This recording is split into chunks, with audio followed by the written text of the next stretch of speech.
Hey, recording in progress. Right. There we go. Hello, cool. Everybody. All right. Welcome to the Corpus Christi Songwriter Podcast. I'm Jules. I'm Jimmy. I'm Garrett. I'm Natalie. Hey, yes, we have Natalie Price with us. She's been at our festival 3 times now. Is that right? I think that's right. Yeah. Had you way back before the world ended in 2020. And then back again in 2023, and then this year in 2024. And I tried to do a little bit of research beforehand, and I was just trying to find a good quote. And one of my favorites here is Natalie Price is real as hell, plain and simple. That's from KUTX. Oh, yeah. Nice. Love that quote. Yeah. So they've been really kind. They've been spinning a couple of my songs from the new album. That's wonderful. Which, before we dive in, just got to say that new album is amazing. So good, Nat. Yeah, I had it spinning awesome.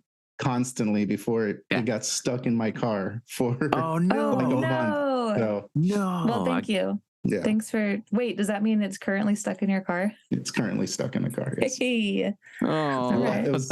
It'll never change. Yeah. But yeah, for the listener who may not know who you are, why don't you give us a brief rundown on who Natalie Price is and why she is real as hell? Okay. Well, all right. Elevator pitch, I guess, is what that is. Yes. Part of why I write the way I write is in response, not necessarily reaction, but response to a lot of the music I heard growing up, where I felt like maybe I didn't quite believe it all the way. Like I wasn't convinced everything was perfect in these songs. The endings were always tied in a beautiful knot. And I felt like what I saw in the world didn't reflect that not every story has a happy ending, and not, people get cancer and lose kids. Marriages don't work out. Like the reality is that we go through really, really tough things. And the songs that I was inspired the most by were written by writers who were writing about the shadows. It wasn't just the bright light, it was also the shadows. And so I've been really fascinated with writing kind of the grit of life. And I write from my own experience, so I pull in from my own stories, and I guess maybe that's why someone would say real as hell. That's wonderful. And good answer, Nat. Yeah, Thanks. Fantastic answer. And I'm a filmmaker as well, and I know we had a conversation a couple of years back about using one of your songs in the soundtrack for a movie I was working on. Fortunately, the movie went a different direction. We used a different song, and it just unfortunately didn't work out. But that's one thing I've noticed about your music is how cinematic it lends itself to be, like, perfect for the screen. Do you write that way? Do you write with images in your head, or how does that happen? That's an interesting question. I'd have to think about a specific song. There are pictures and images in my head when I'm writing. And when I hear music, whether it's mine or someone else's, I often will see images and pictures as well. So I've often thought it would be a fun job to be, isn't it, a music director with movies? I thought that would be a really interesting and kind of fun, probably very high pressure as well, job, because I already see music, images come to mind, and different scenes or stories play out. But when I'm like putting pen to paper or fingers to keypad, I'm not necessarily, I'm writing from a story, so I have memories that are images and pictures, but I don't know that I'm writing it for a movie that I don't even know that exists yet, if that makes sense. Once we get in the studio, or once things are coming together in that way, I'm not even necessarily controlling all of how it comes out in the studio, because it's a group effort with another producer and musicians and stuff. But a lot of times on the back end, as I'm listening back, I will see or hear, I will see images, and I have ideas for a way that something could go visually. I don't know if I answered your question. Yes, no, well, Yes. I think you're very visual. I think, Nat, with your writing, and you kind of capture these moments pretty succinctly and nicely in this like kind of a visual way. Like, now that you're on that subject, I've been just like wanting to pick your brain. Working with Mary Bragg on the last album, what was that like? How did that even come about? I don't think I ever got to ask you. I met Mary in 2019, I think, at Swerfa, actually. Oh, yep. I was at that one too. Okay. Yep. Yeah. And so, she was a official showcasing artist that year. And I was just blown away because she is a beautiful performer and songwriter and beautiful voice. And her songs were just really lovely. And I think Grace Pettis was our connector because she and Grace knew each other. And at some point, I shook her hand or whatever. And she ended up coming to one of my private showcases in one of the hotel rooms, like at probably 1 a.m. And I was really grateful that she came because I was very new in the folk community at the time. And, she had just been an official showcase artist, and I don't know, it was just really cool. And apparently she liked what she heard, and I played the kalimba song. I played the island, and she referenced that later when the person writing my bio interviewed her. And so that was our first connection. And then, so I knew her as a songwriter, a performing artist. And then in 2020, Grace Pettis worked with her as a producer. And I'm buds with Grace Pettis, and she and I were hanging out, and she said, guess who I'm going to work with? Guess what we're going to do? And they made an all female identifying album. Like every co-writer, producer, musician, graphic designer, photographer, everyone who worked on that album is either female or identifies as female. Like, it just a really cool project and record. And so I then knew Mary as a producer. And so I logged that in the back of my brain.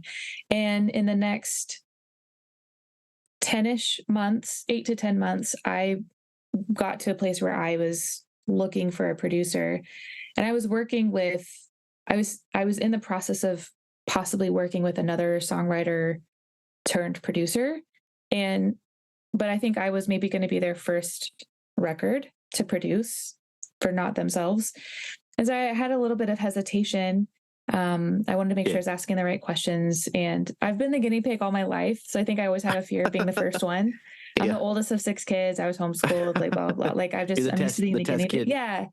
I don't want to I don't know. It's a fear I had. So I was asking all these questions of Mary, like, what should I ask this person? And what should I make sure to have, whatever. And then it turns out that I had trouble actually getting a response from this other producer. Like, just communication wasn't happening. And as I sat back and thought about it, because I was really excited to work with this person, but I was really frustrated that I couldn't seem to get a call or an email back from them. And then I thought about Mary. I was like, who has been really generous with their time with me? Mary Bragg. And so when I was talking to her next, and she was asking, I guess maybe she asked who I was considering, I was like, well, actually, you've kind of become the top one in my top 3 now. And I was like, would you ever consider working with me? And she was like, absolutely. So it pretty much solidified in that conversation. I was a little shy asking her, but she was really warm and positive about it. And the whole experience working with her from start to finish was really, really great.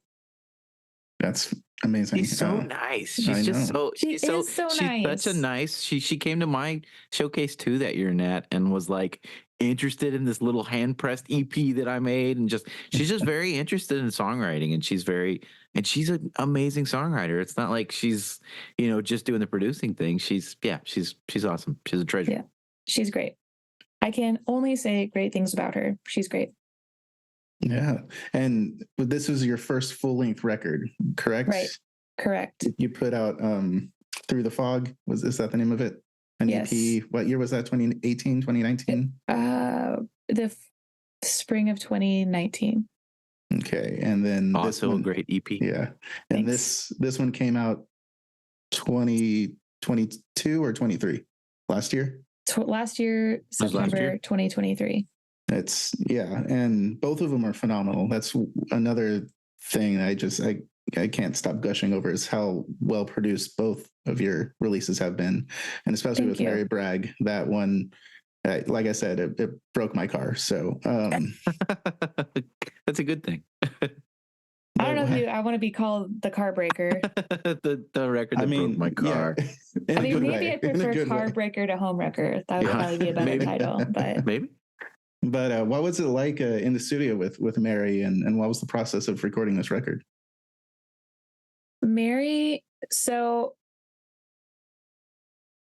I'm not in studios all the time, but I do have a handful of experiences in the studio, mostly men, which men are great, no opposition to that. But it was my first experience working with a woman at the helm. And I also knew her personally beforehand. And count her as a friend, not like super close friends, but I felt like I could talk to her like I could talk to a friend. And I felt like I could be really honest with her where I was nervous or had trepidation about the process, or, oh my gosh, even raising the funds for it.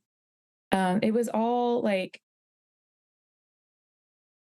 could have been so bad so quickly had the funding not come through, because it was a Kickstarter and it was looking a little hairy there for a second, and I already had the studio time booked. And so, but she talked me off the ledge several times, where I think I was afraid at one point it was going to sound too country. I was afraid my album was going to sound too country, because I was going to Nashville to do it. I was like, oh man, all these Nashville cats are so talented, but what if it turns into a country record? And I was like, trying to do that. Yeah. No, nothing against country. I just was like, oh no, what if it's going to sound like something that I'm not anticipating it sounding like, or going in a direction I don't want it to go to. But I felt like I could always tell her if there was something happening in the studio that didn't quite sound right, or if I had any problems, I felt like I could tell her. But there were hardly any that came up, was the great thing.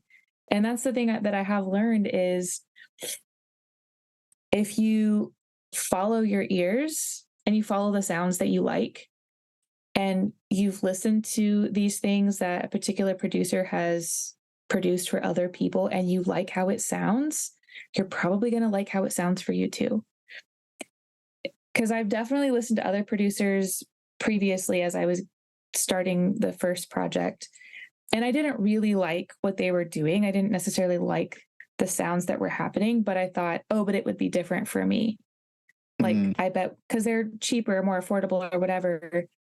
Yeah. And I've just learned, no, you have to love what you hear. And it's fine if you love the person, but not the sounds that they're making. That's totally fine. But maybe you just shouldn't work together, Yeah. So no regrets following my ears so far. It's worked out really nice. Yeah. Now, what were some of your? Oh, sorry. Oh, sorry, guys. I was just asking. Now that you're on that subject, what sonically, what were you listening to that you were kind of? What were some of your I like this sound, and I like to try to incorporate this, and I'd like to, what were you jamming that you showed Mary, and you're like, I like this production. Oh, that's a good question. I was poking around on I will make private playlists on Spotify as a reference. Let me see if I can find. So you made a playlist and shared with her too, Nat? Yeah. So that was something I did with Brian on the first project, and it went over really well because I was so nervous. I had an email and point for each song I put a seconds and minute, I like this song at this second because of this sound. Nice. Yeah. And I was there was an Adele Wow. track on there, and I was I love the drums on this Adele track. That was the only thing about the track that I was obviously I'm not Adele, so I'm not trying to recreate Adele, but I was these drums sound so cool. And I had an Emmylou Harris, The Sweet World. I think that's a cover.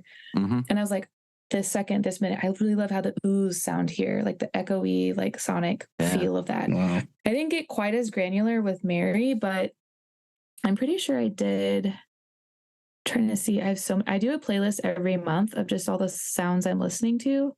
Ooh. And oh no, maybe it's not.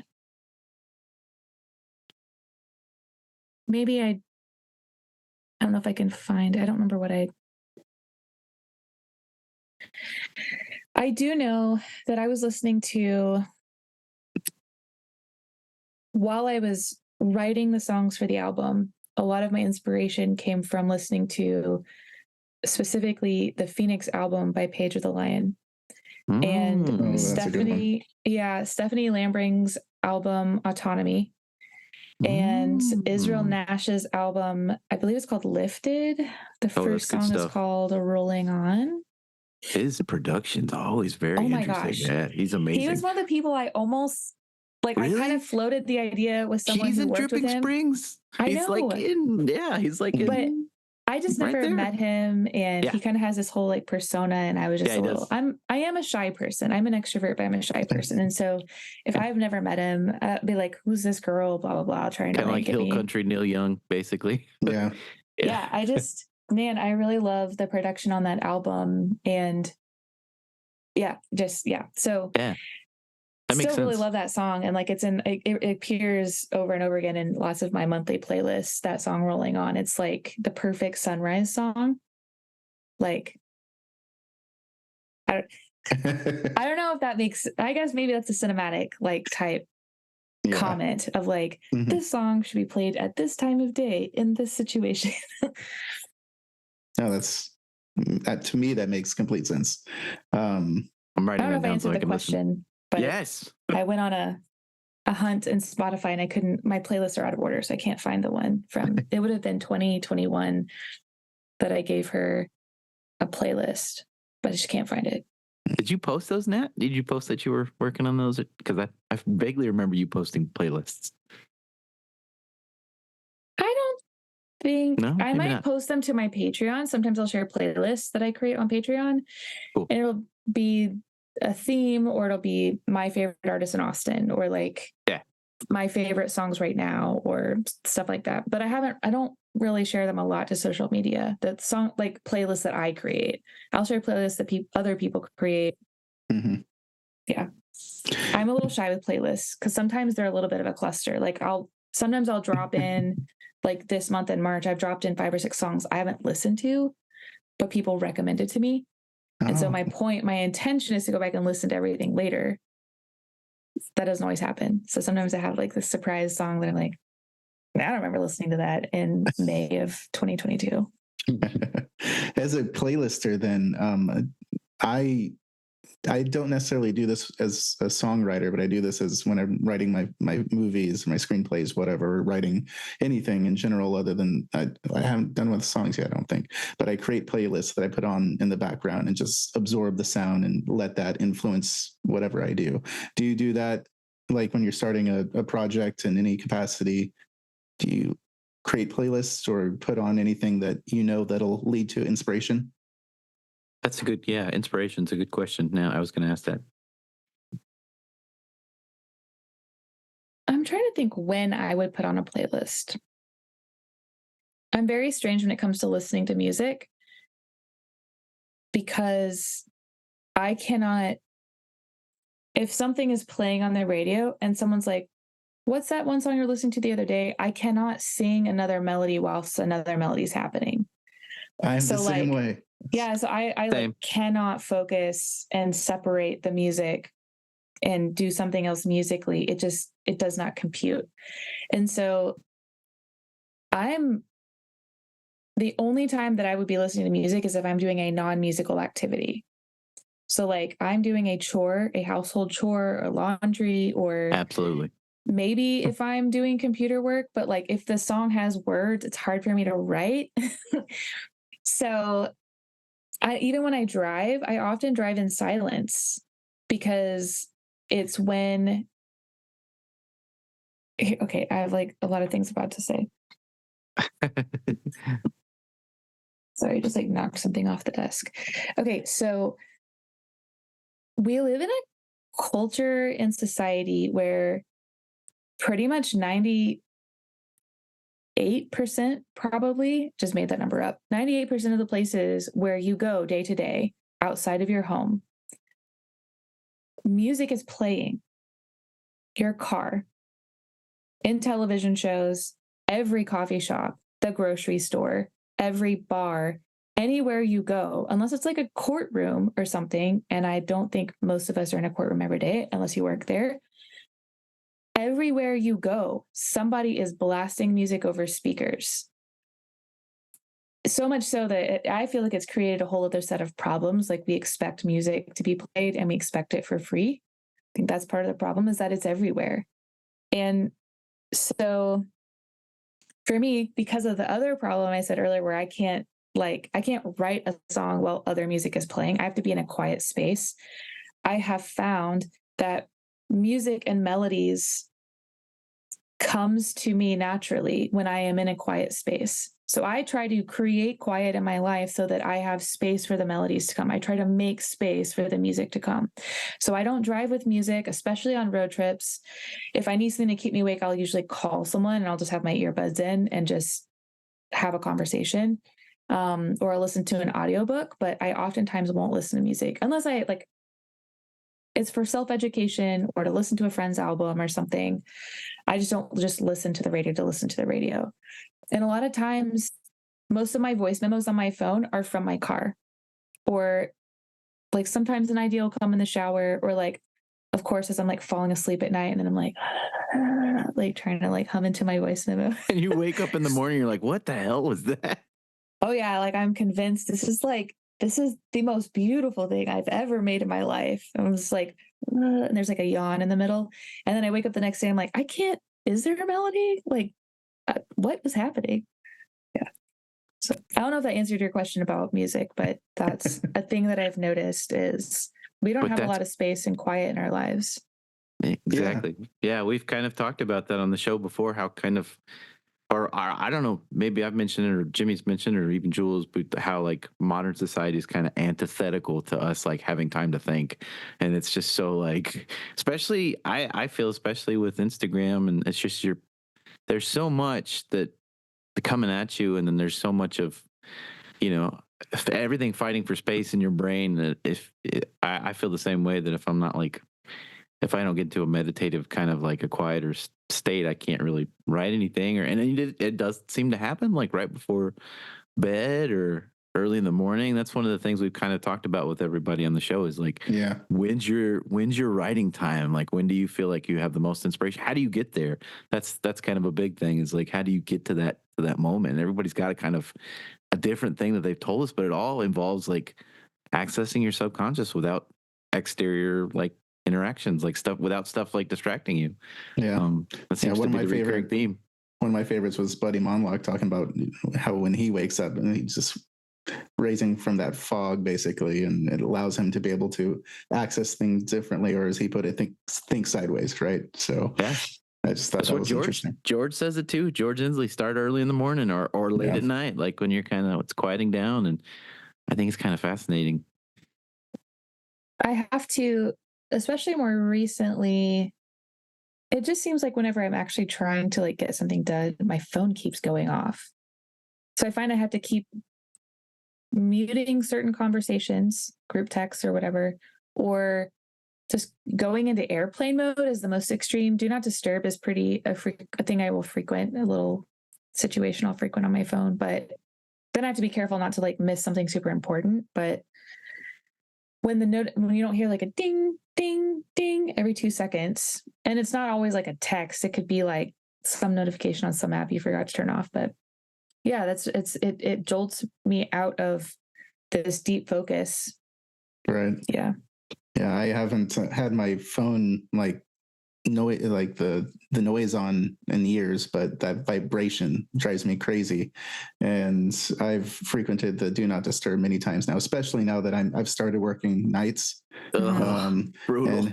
And then so I'm sleeping during the day, and if I don't turn do not disturb on, you can't get any sleep. I won't get any sleep. So oh my gosh, yeah, it's definitely important. I think it's time for a Jules philosophical question. Jules, give us a cool philosophical question. Silent for well, man, no pressure.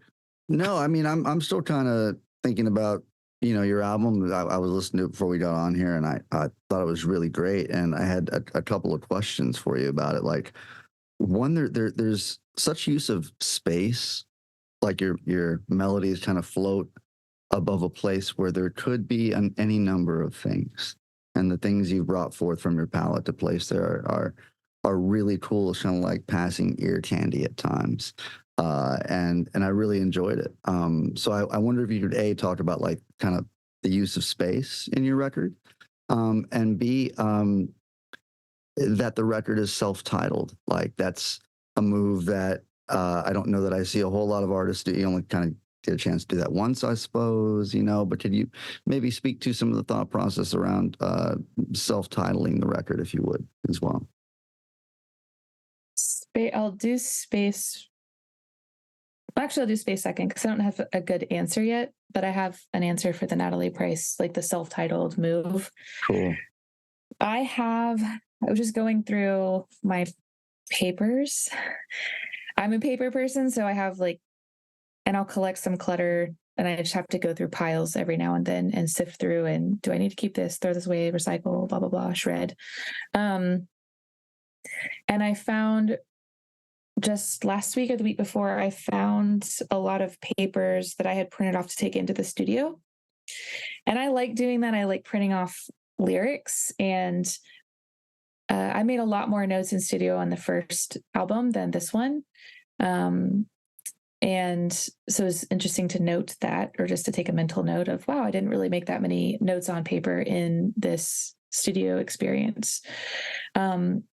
But I think I found a piece of paper that had, where I'd copied, I don't remember if it was handwritten or if it was a printout of where I'd copy pasted lyrics, but I grabbed any and every lyric or phrase from all of the titles and content of the songs that I thought were interesting or potential contenders for an album title. And I put them all in one document. And a thing that it kind of made me a little self-conscious or imposter syndrome-y, where there weren't a lot of great titles in those lyrics, I felt like. And I think there were maybe 3 or 4 contenders. And one of them was Blue Light, and one of them was Magic Mirror. And I like both of those still. And the reason that I was talked out of Blue Light because Blue Light is negative and harmful. But that is why I wrote it into the song. So in hindsight, I could have still called it Blue Light. There are, I think, other albums called Blue Light. I did a little Google search of what was going on, and I did not I felt like I couldn't use Magic Mirror because there was another girl who had just released an Americana album called Magic Mirror. And I just I don't know her, and I didn't want there to be any kind of weird blood, where it's just yeah, it's weird. You never know, so how someone might interpret that. And I'm not here to burn bridges. I'm here to build them. So I just kind of took a step back, and I thought about it also. I do feel like you get one chance to self-title an album. And I'd already released a project. It was an EP, and this was my first full-length debut album. And also it was it was still introspective like the first project, but I felt like I was even more bold and deep in my expression and in my writing and in sharing stories and moments from my life. And it's not crazy, but for me, as I dig deeper, that's my goal, is to continue digging deeper and deeper and deeper until I can get to those kind of emotional and elemental truths that are universal. I still have a long way to go, I feel like, but because I felt like this is the deepest I've ever gone, and I touch on some subjects lightly that I've been afraid to touch on before, I felt like this was as good a time as any. This is Natalie Price. It's not somebody else. This is me. Some of the songs felt really bearing. I felt kind of bared to the world. And so it felt like this was if I was ever going to do it, this would be the time to do it. So that's does that make that's sense? super cool. Thanks for sharing that. Yeah. That makes sense with the space too, though, because you're kind of letting Natalie breathe, and so like you kind of like here's what I am. I don't want too many extraneous things to. I don't want too many things to take your mind away from this is me. You know, this is my story. But right. I mean, I don't know if that's the truth, but well, I feel weird answering the space question because a lot of instrumentation was directed and guided by Mary. mm-hmm. That was the producer's choice recommendation. And of course, I have the ultimate say. I hired her. And so I am technically in charge of the project. And if I don't like something, then I can change it. But specifically the way certain songs were laid out instrumentally, like that was all like Mary's direction. Mm-hmm. So we discussed, now it's been a while, so I don't remember exactly. I don't remember disagreeing very much with her. There were moments where I felt like I had something else to contribute but we'd also done a lot of pre-production too. And we talked through a lot of stuff beforehand. So like there wasn't a lot to disagree with in the studio. So I mostly was just like, soaking in the sounds. So I think my main resistance was they kind of like sort of forced me to play guitar on my own songs. I'm like, I don't really care. Like I play them live. But like I don't have the ego where I'm like, I have to play guitar in all my songs or it's not my song, you know. I'm like, let's get the professional who can get it in 3 takes, you know. And so I ended up playing on 2 songs, 2 or 3. And one of them was In My Dreams. I played acoustic guitar alongside John Estes. We sat across from each other. He played like a parlor guitar, and then I played like a baritone. It was like an octave lower or whatever. And we played them together to get this almost 12-string sound with a mic between us. And then I played the kalimba song because like, who am I going to get to play kalimba? You can't just recreationally get a kalimba player to show up. Although I did just see a business card when I was in Nashville. Of course, it was a few months ago. I saw a business card on someone's desk, and then I don't remember the guy's name. It was like the kalimba player, and I was like, interesting. Wow, what? Okay. That's but that's a good barometer, I think, to Jules's question about the space. When I was listening to that album, that was the first song I went to. I was like, what did Mary do in the production of this? Because then I know if this is good, the rest is, and of course she nailed it. Like she really like that. The Island was like, it was a perfect way to record that. And I texted her, I said, this rules, you did so good. She said, I didn't want to mess up that song. And so, I think I was going to say that the melodies on that record, including the kalimba song, you know, are like they lead the ear in such a way that you kind of travel with them to see where they go, and then when you see them kind of resolve and repeat, it's really beautifully done. Thank you. You know, and all the instrumentation and choices and decisions made like really support that sort of melodical journey the listener travels in, and so I thought it was really wonderful. You know, thank you. Yeah. When I was doing my deep dive into your bio and other things, in your press section, I forget who it was, but they talked about how, you know, the main focus is the main duo, you and your guitar, and then everything else, you know, supports that. And that's, I think Mary and you nailed that, you know, on the head. It was perfectly produced, and the instrumentation doesn't distract from the songs or you as the performer.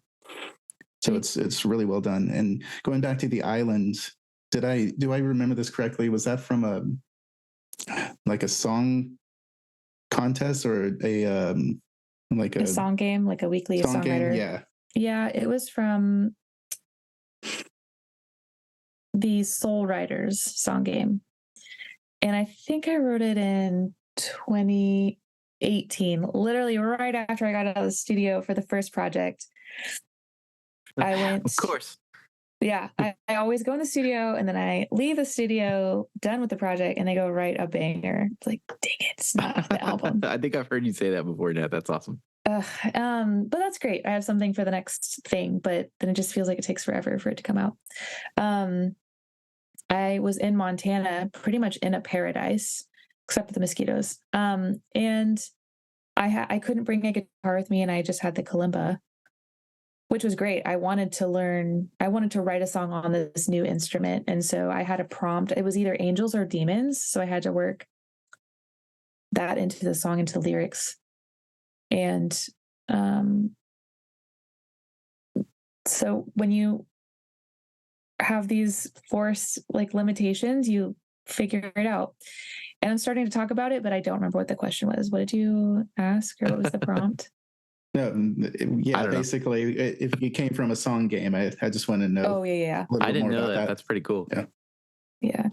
The deadline always helps. And it also, my family was on a vacation and I just wanted to be in a beautiful place and write music. So I definitely made that a tax deductible journey. There you go. And there's the proof. I wrote a song and it's on my album. Yeah. Oh, yeah. And what was the deadline? How fast did you write that song? You have, yeah. Oh man, I don't I know that the songs were always due on either Saturday night or Sunday night at midnight, and I think it might have been an hour earlier for me because I was on my Montana time, or maybe it's just midnight my time.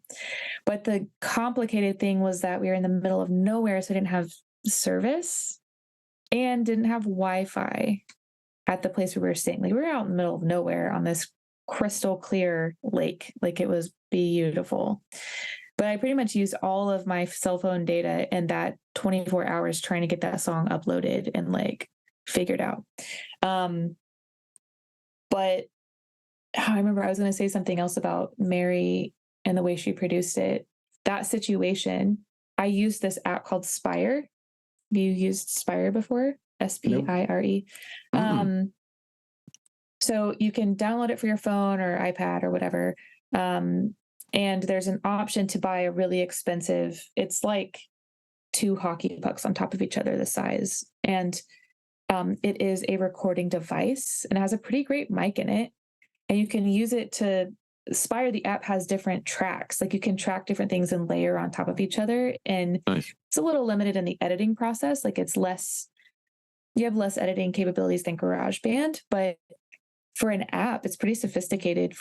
It's more sophisticated than voice memo, So I used it and I layered in I hit my legs and I would snap. And then I layered in some harmonies and things. And so we went back to the original recording, which was this imperfectly layered Spire, not soundtrack, but file. And the way that she layered in, it literally was Josh,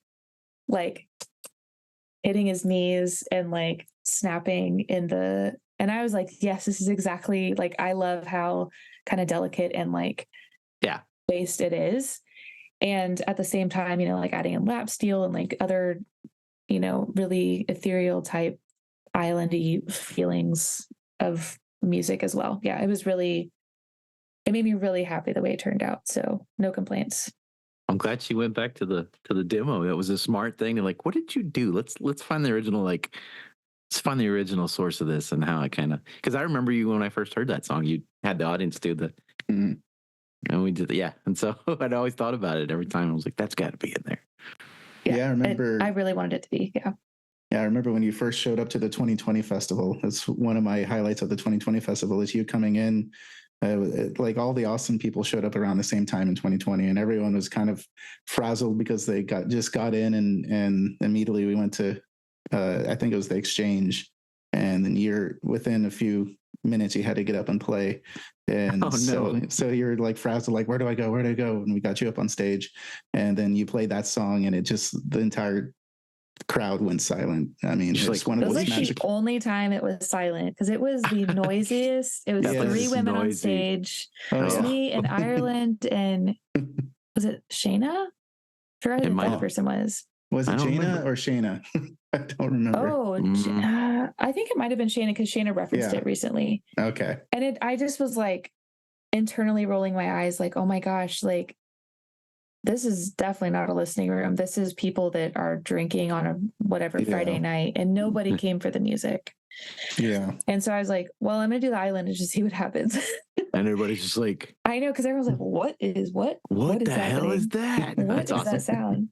That's a And good then like it reaction. kind of got loud again or whatever. But I just was like, all right, so people are interested in the sound. That's helpful information. Yeah. That's one thing about our after parties at the exchange or in the festival in general is, it's the free shows. So what can we do? They're going to be drinking. They'll be drinking. But you earn a magical moment during the 2020 festival with it. So that's true. Yeah. That's awesome.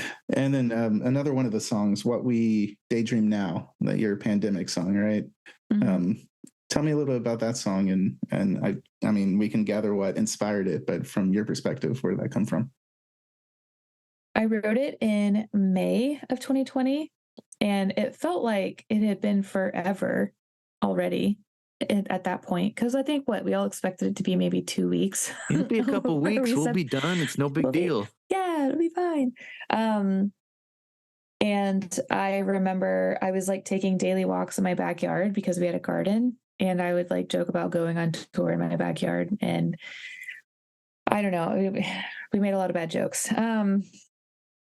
And I was talking with a songwriter kind of in that, like, just joking, like cynical joking kind of way of what you have to, you like laugh or cry. And so I was in that, I'm just going to laugh about it. And I just was like, man, I just wish I could have everybody over, even if it was in my backyard around a barbecue pit and we're, a little bit distanced and you have a guitar, and that there weren't any masks. I could see everybody's face and we could all be drinking beers together. And even just me and 7 people would be amazing. And like saying what I wanted in that moment was so different than like 5 months before, and it's like, I want to go to Canada and blah, blah, blah, and like eat this food in this far off place and fly, whatever, first class or fill in the blank, whatever grand thing I wanted to do. I was like, oh yeah, funny what we daydream now. And so I said it out loud. And as I said it, I was like, I think that's actually the song that I want to write. And I didn't write it that day, but I wrote it down in my phone in my little ideas folder. And I'd already tried to write songs about COVID, and they were all so bad. Like so many bad COVID songs, bad COVID songs. And they were all just super corny or just on the nose. And I realized that sentence kind of encapsulated how I felt of like, wow, like, you never know what you have till it's gone, funny what we daydream now that's it. That's what it encapsulates, is you don't know what you have until it's gone. And I wrote it hoping that it would be kind of obvious what I'm talking about, but I hope that my fear is that it won't age well. But I hope that it does, in the sense that I hope that I continue to always be grateful for what we have, for us being in the same room together, unmasked, us being able to mingle in person and not be afraid for our lives. So that I wrote it hoping that it would be longing for the simple things, but also remind me to be grateful for what I have now, wherever I am today. Yeah. And I think you captured that perfectly. The honesty of the moment, or your song was so honest about the moment, and you did it. Yeah. I don't know. It just, I was curious how you went about writing the song, where it came from, and like from a personal place. Yeah, that's where it came from. I actually wrote the song with Zach Berkman, and that was the first time we wrote together, I think. And we wrote via Zoom, and he was in Boston, and I was in Austin. He normally lives in Nashville, but he was on a family vacation or something. And he's a great songwriter and co-writer. And every time I go to Nashville, I try and set up an appointment to write with him. So, and I felt like I felt so happy with the song that we came away with. And I felt like there are charming elements in it, charming little lyrics like trying on a sunburn. And I'm like, oh, that's definitely my life. And like I'd I'd be standing in line if I had anywhere to go. Like even if I'm standing in line, I just to have somewhere to go. To have a line to stand in right now. Right. Yeah. Yeah. Right. So It could also, though, I think that it doesn't, I think pandemic is clear. I mean, we all lived through it, so everybody pretty much knows, but it could also be a song about, I mean, I think it extends past that, about just getting older and not getting to do all those things anymore because you've got kids, day job, whatever, and you kind of drift away from your early friends. Like there's a Bob Dylan song where he's kind of reminiscing about his early friends and sitting by the fire with them. I always got that vibe from it. It's kind of like, still take stock, and it doesn't matter if there is a pandemic or not, Yeah. yeah. I can definitely see the song living well beyond our memories of the pandemic. So Thanks. I see Jules percolating over there.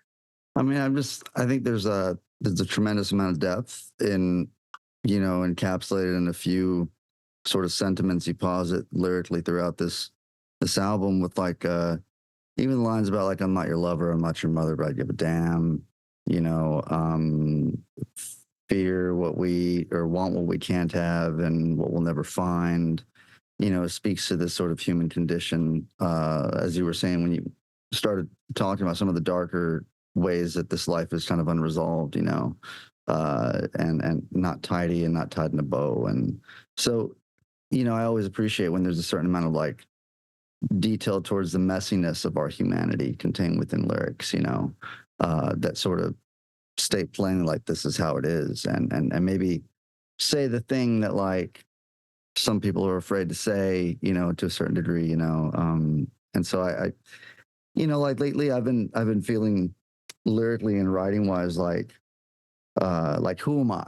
And what I mean by that is that like when you write something on the page, like is this worth someone considering taking in versus the plethora of things they might take in otherwise, other choices they have, right? Like, so, and are the things that I say or the things that I write of depth that call for like, hey, pay attention to this, stop what you're doing, pay attention to this, kind of like owning the room, like, do you have the ink and the pen to walk into a place like, like we just described, the exchange where you drop a song and create a moment, and so I, but there are certain lines like I just mentioned in your album that, that I really appreciated. And so I meant to commend the depth that you were speaking to about your lyrics and stuff. So Thank you. Sure. What is okay, so let's do the full circle moment here. So so when you were talking about growing up and hearing stuff that you didn't think was particularly true, which makes sense. What did you gravitate towards? Like, who did you gravitate towards, Nat, songwriter wise or music wise, that kind of got you started? Yeah, that kind of got you started on the songwriting journey, or just stuff that pulled your ear the first time. So I'm gonna like look something up really quick because it's like, so one song I remember liking when I was a kid was called, it was by Chris Rice. He was a Christian singer-songwriter. Mm-hmm. And I think the song was maybe Still Making Me Holy, possibly. And I appreciated the song as a child because I felt like it felt authentic to me. I felt like he was being like real and honest about the journey. And it was something like, the lyrics were something like, I get so crazy, clumsy, I get so stupid, I feel so useless, but you're still going to hold me, you're still going to, I don't remember all of the lyrics, but just the words were really jarring to me. Like, yeah. Like a man singing about feeling useless was kind of a strong word, even to me as a child. Like, and I was really fascinated by that song. The other one that I liked was on was by a band called Big Tent Revival, and the song is called Two Sets of Joneses. And it's another, wait, do you know the song? No. And it's from the very first, I guess, I didn't have money, but like I was a part of this church program where they gave you like fake money, and then they had like a store where you could spend the fake nice. money. And Nice. so I was just a kid, but I had fake money, and I went to this store at this church and I bought a couple CDs there. Those are my very first CDs that I ever had.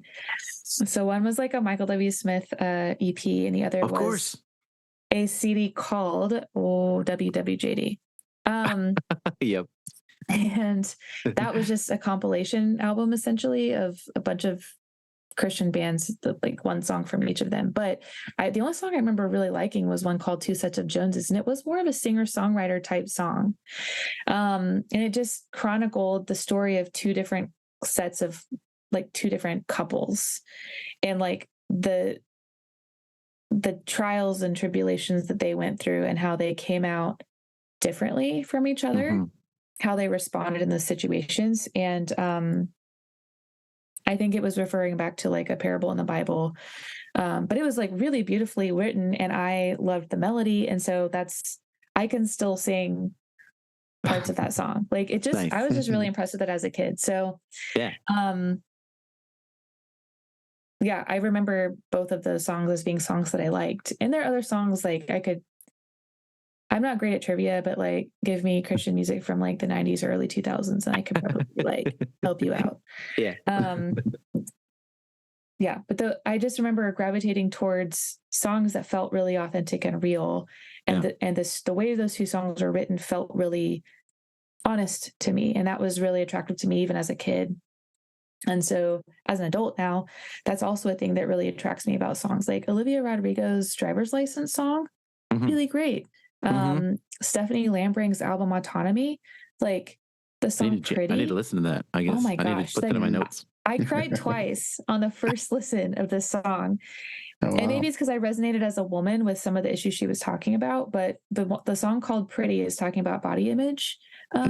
Touches on body image. And then the song I think it's called Old Folks Home, is a song about people in like an assisted living facility type place. And it hit me hard because we had to put my grandma on one in 2020, and that was about the time I was listening, and I think she'd maybe just passed. And so it was just a really it hit me in a soft place.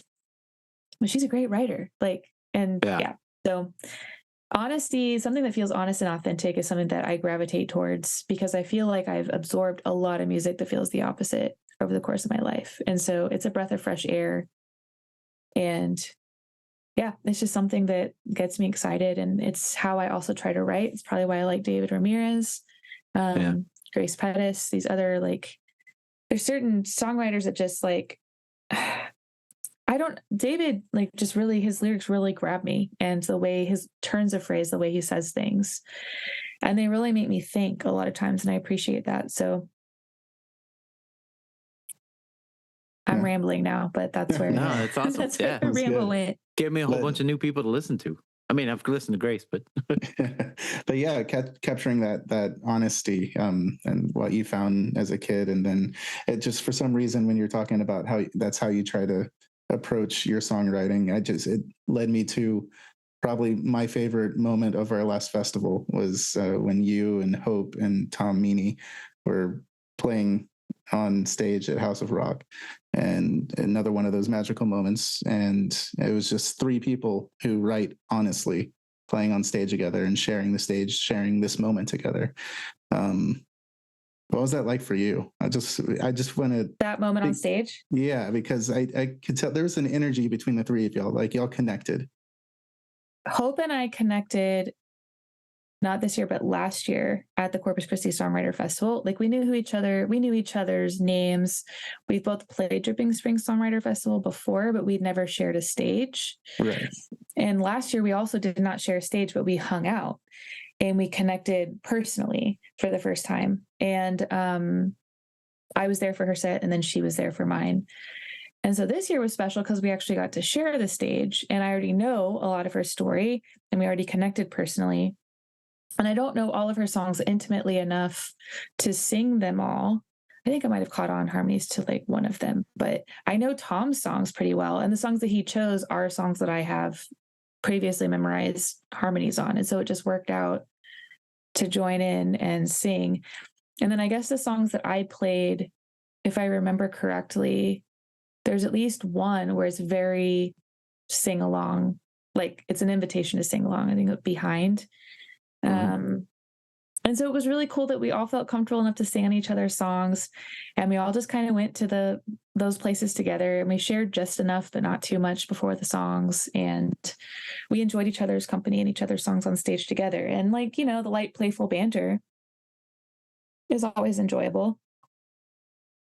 So it was a really special moment, and probably my favorite as well, just playing it. And I think I just played the one set this year. Yeah, unfortunately, we cut it down. Everyone got to play just one set this year, but it's totally fine. That's how most festivals are. yeah. You bring an artist and they play one set. I don't like it though. Yeah, I know. Yeah. I think, well, I wasn't able to actually be at all of the sets all of the days. I like to be when I can, and I just situationally, life prevented me from being able to be as engaged as I normally like to be. So it ended up being a very special moment for me, that moment with Hope and Tom. So yeah, I'm glad you liked it too. Yeah, no, you could just feel the energy between the three of y'all and the audience. And when I talk about magic moments, it's the moment where it's like everyone is one, right? Everybody's connected, and you had people singing along with you. Tom had everyone singing along with him. Hope had everyone singing along with her, and everyone crying with her. And it was just this, I don't know. It's just one of those, going back to 2020, there's several moments, one of them at House of Rock. And this is just one of those that now I'm rambling. Now I'm the one rambling, but it's because, I don't know. Yeah, you are. Yeah, it's just one of those moments. And going back to, you know, your honesty, that's the stuff that shines through and what makes those moments exist. That's all I was trying to say. I'll stop rambling now. I appreciate it. Thanks. I was doing photographs during that time, and it was like, just as a photographer, it was one of those moments that's really rich with opportunities. It's like a target rich area. You're just trying to snap photos, you know, different people's, like, you know, twinkle in their eye in these moments that they're experiencing, you know. Yeah, I mean, and you tell it's going to be kind of like that kind of showcase when, you know, Hope came out and just started belting. You know, it was great. So was that first song like a cappella? Possibly. Yeah, it seemed like the first like it had a very 4 long minutes was like, it started that way. I think it was just one note that she held for a very long time. Everybody just, Everyone's like, we're at 45 seconds. She's still going. She's got pipes. Yeah, people in South Texas were like, is this a mariachi intro, or what's happening? You know, what's happening here? You know, yeah. It was awesome. Yeah, that was a cool moment. That was a really cool moment. Even like moments like that, I have to like, sometimes it's hard, like, to feel not, how do I say it? Like, to not be intimidated by like the other greatness on the stage, you know, like that's the whole point. Like, you're surrounded by great songwriters, and then Hope and I have really different voices. What she does, I cannot do. Our voice, our like physical structural throats are built differently, you know? Yep. And so I also was like, at 39 seconds, you know, like, oh my gosh, she's still going. Like, this is incredible. Yeah. And I was like, what do I sing next? Like, how do I not one up her, but how do I match, you know, like, how do I match the energy? And like, I don't know. It just like, you have to be careful not to get in your head, like it's like improv. Yes, what you did is great. And how will I contribute to this energy? Not compete with it. Yeah. But add to and build this energy. And so I felt like we were all able to build instead of compete. And that was really special. Yeah. Oh, 100% agree with that. Okay, we've gone for about an hour now. Jules, you want to throw another philosophical question before I throw my So I was simplistic. wait. Yeah, the almost famous question. Yeah.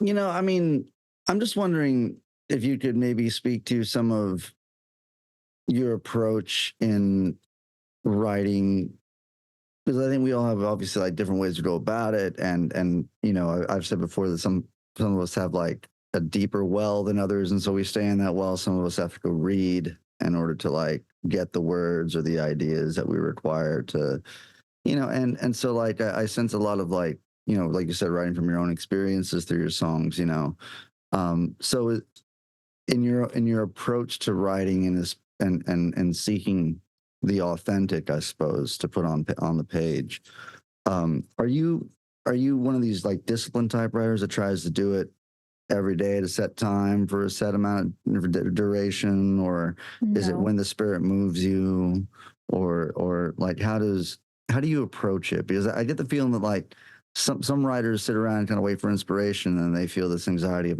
not starting a new song, and Yeah. and so I feel like, with enough of like a drip from the well, you can maybe avoid that kind of anxiety. But we're all different in the way that, so I don't know if there's anything there you could describe that's unique to your process and how you go about it, or how the spirit moves you when it does, or anything to that end. Well, I'm not saying that what I do is a better method than Sure. doing it differently. I have become really relaxed about it in terms of, I used to be more like rigid and not aggressive, but like serious, like maybe too serious, like self-serious about it. I've tried different methods, and the thing that has worked so far is that I try to be open to any and all inspiration because it is all around us. And as I said earlier, I try to always make room, make space for the melodies and the music to come. And I think that I would benefit from being a little more structured. Like if I had a set time, maybe every day, or maybe it's literally the first 12 minutes when I wake up, I'm just writing whatever crap is in my brain. Mm-hmm. Not crap, but just like, clouds, just write it all on paper would probably be interesting. But I have a lot of notes in my phone. I have a music folder in my Apple Notes. And I just, I'm always adding notes there, or like a word or a phrase that's interesting to me, or I'm at a show and I'm not like copying someone else's music, but if they say something that's interesting, I might write down a word that stood out to me, and maybe write the situation it brought to mind.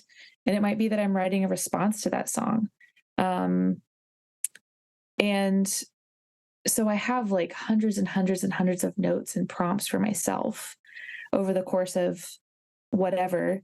And then I also give myself a little bit of grace, and like, it depends on what season I'm in as well. Like I've just come out of, I'm sort of in an album release cycle. And when you're doing that, you have a lot of administrative tasks to do, and it takes so much emotional energy, not necessarily emotional energy, from the creative side of you. And so I've written a lot less in the last 2 years than in previous years. And so my focus this year is to write more and to collaborate more and co-write more, and putting dates on the calendar where I co-write with someone else is really great because it adds accountability. And then also, if you want to show up and look like a professional, you will have ideas laid out before you show up. And I've recently met some songwriters who have showed me how to level up even more in that game. And they say that they oftentimes will come with songs half written. They'll have a verse and a chorus. Mm-hmm. And so then, you come open-handed, ready for any and all of that to change, or to just run with it and finish the song. And it like is setting yourself up for success. So I kind of have a multi-layered approach that's not currently every morning at 7 a.m. or at 5 a.m. I'm writing. But I may try to incorporate a little more of a structure into my schedule now that my life situation is kind of shifting into a place where that might be really helpful. Is that helpful? Does that answer your question? No, totally. Yeah. No, that's great. Cause, yep. Because yeah, it's like I love that after every question that you answer, you're like, did I answer that? Did I answer that okay? Well, I forget the question halfway into it, and I'm like, I think I see the end goal, and I think I'm getting there, and then I'm like, I forgot the question. Is that did I actually? You're quilting this together quite nicely. Yes. I would say that the usage of the term multi-layered there is like, I next time I'm like hanging out in bed answering emails on my phone, I'll be like, this is just a multi-layered approach. I'm doing this before I get out of bed today, sort of thing. And like, the next time maybe procrastination is like, I'm only doing this. So it's a multi-layer anyway, but it's hit record. Like, you probably have things that come to mind. And like, I read that by read, I often listen to books on the road. That book, Big Magic by Elizabeth Gilbert, I think. Have y'all read that? Oh, yeah. No, I know her name, but I haven't read it. Highly recommend. I also, every couple of years, will re-listen to The War of Art by Stephen Fields. People forget that a lot. Yeah. I still haven't read that. It's like a 4-hour Audible. Like, it's pretty short. It's not a huge commitment. And I will probably have to add Big Magic into that because, I mean, she gets a little woo-woo in places, but there's a lot that she has to say woo-woo, like new agey. Man. Yeah. I think we found the title of the podcast. Yeah. Perfect. Where, I don't know, she talks about like performing like a ceremony to commit to her art or something. And I was like, all right, making a promise. There were some parts that I was like, all right, that doesn't work for me. But like the idea of making a commitment to myself of like that I'm going to do this or this or this and take it seriously and follow through. Like, yeah, very important. And just something she said kind of like opened and like unlocked some things, ways of thinking in me that like, she talked like at the very end, she just threw in these like diamonds that I was like, what just happened? That's like 2 pages from the end. I'm like, where'd this come from? She talked about perfectionism and like, we all know that perfectionism can keep us from finishing something. And she said, but also perfection can keep you from starting. And I don't know why that blew my mind, but I was like, oh my gosh, there's like so many things that I haven't started because I can already see that I'm a perfectionist and it will not work out the way that I want it to, or I can't do it the way that I want it to. Absolutely. Music videos are one of them, Jimmy. Oh man. Uh-oh. I have very expensive like eyes, like to like, I know what I want and it's probably very expensive. All CG. I'm the same way. That's why I rarely make a music video for myself. So yeah. But I would love to make one for What We Daydream Now, just saying. Oh, sweet. Okay. But yeah, before I move on, I had this idea. Every week, talk about books constantly. We should release a Corpus Christi Songwriters podcast readers list or book list or something. Yeah. Mostly Cormac McCarthy. It's all Cormac McCarthy. Yeah, it's all Cormac McCarthy or Dante with me mentioning that. Dude, yeah, with Dante. Yeah. But no, I think that's important. And we always put honorable mentions, but we should put the books that people. Yeah, that's a good idea. Talk about too, because that's become a huge part of the show. Well, I hope like Big Magic. I'll look that up. I hope it's a little more. The War of Art. I think what I remember most out of that is a chapter on like how to be miserable. And he just for listeners out there, he just talks about like the Marines, how they're a special type of how they enjoy a certain type of misery and how you must be that as an artist and learn how to endure a certain amount of. Is that? I don't remember that. Yeah, like how to be miserable. I can do that on my own. Thank you. Right. Yeah. But yeah, no, I remember that book being something that like.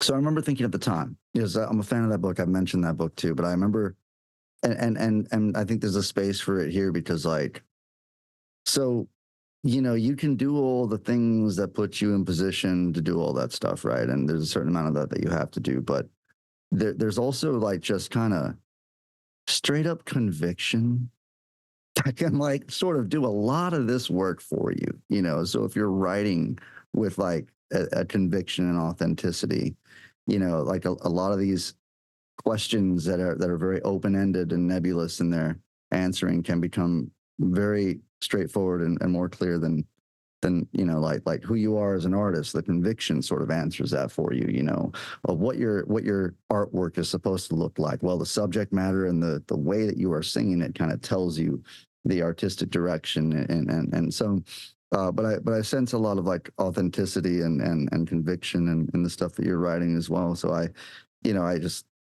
say nothing but like positive things to say about what you've done, your lyrics and stuff, and I'm very was really happy I put that album on about half an hour before we got on here, and I was like, wow, this stuff is really cool.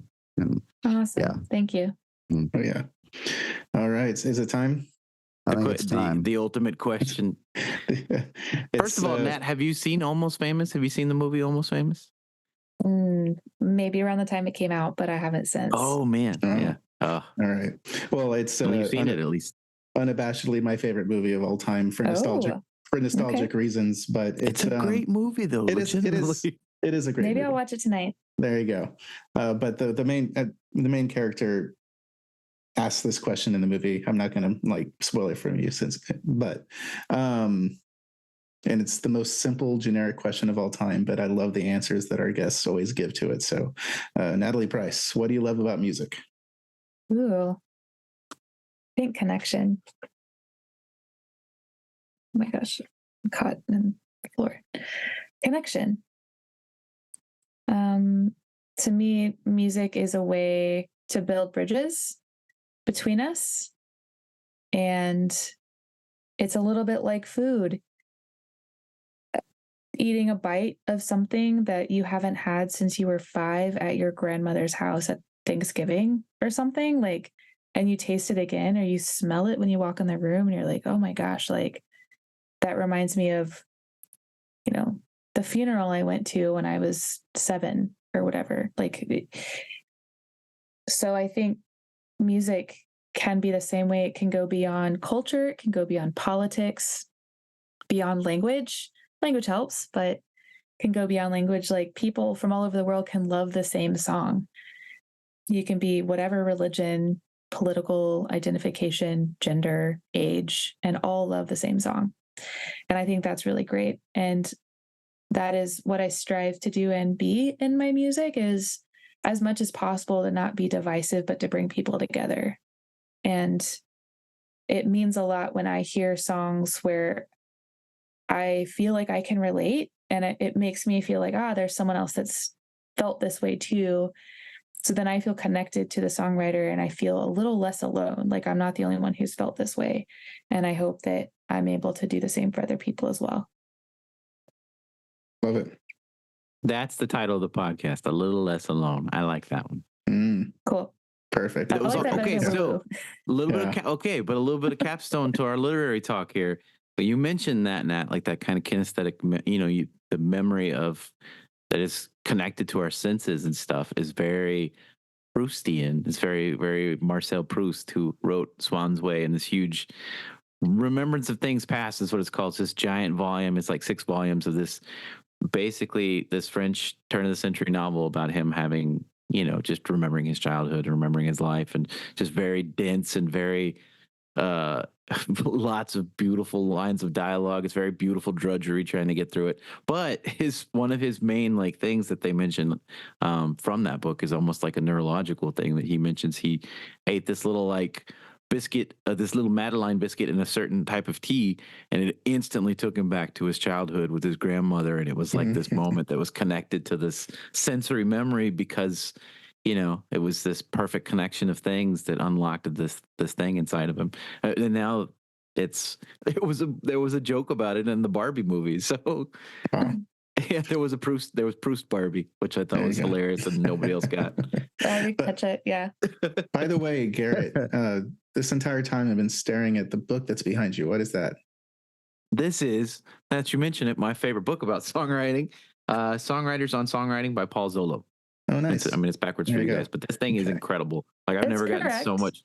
Yeah. I've never gotten so much like songwriting fodder from this book here. It's amazing. Awesome. That's cool. Yeah. And a quick secret, I have been. What is that? Oh, nice. The War of the Flea. Hell yeah.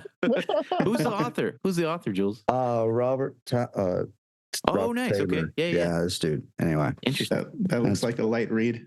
Just the bedtime Would you reading. see this I have thing? nothing nearby. very Ah, breezy. I might. Hold on. Let's see if I have the book nearby. Oh no, everyone's showing their books. I don't have any near me. This thing, you could basically like abstract any of the like passages from this, and they're amazing. That's a tomb, dude. That's Yeah, it's huge. that's a weapon And in he's your taken hand. some of these interviews out of this and made whole other books. Like there's a whole Tom Petty book based on these. That's Ooh. What is my that? journal. Oh, it's cute. Oh, your journal. There you go. Awesome. Yeah. Yeah, but I was going to say the big secret of this podcast now is if I don't have a title already for the episode, I usually go directly to how they answer that question. Yeah. And then, or the almost famous question, I'm like, oh, there's the title. It's That's perfect. time. Yeah, makes sense. Anyway, did we lose Natalie? Are you there, Natalie? Oh no, she froze. That's a perfect frozen screen. She It's like the ends of Ocean's froze. 13 or Ocean. What? There we go. Oh no. Well, we Is got that my? Was that my internet? No, it was definitely yours. No, we all got it. So Oh. it's I guess it's time for us to say goodbye, guys. Man, Time Forget for us to Natalie, leave if you now. can hear us. Goodbye. She slipped Yes. into the vortex there. Oh right. no. Bye guys. all right. All right. Well, Okay. Bye guys. see you guys Bye. later. Bye. Good episode.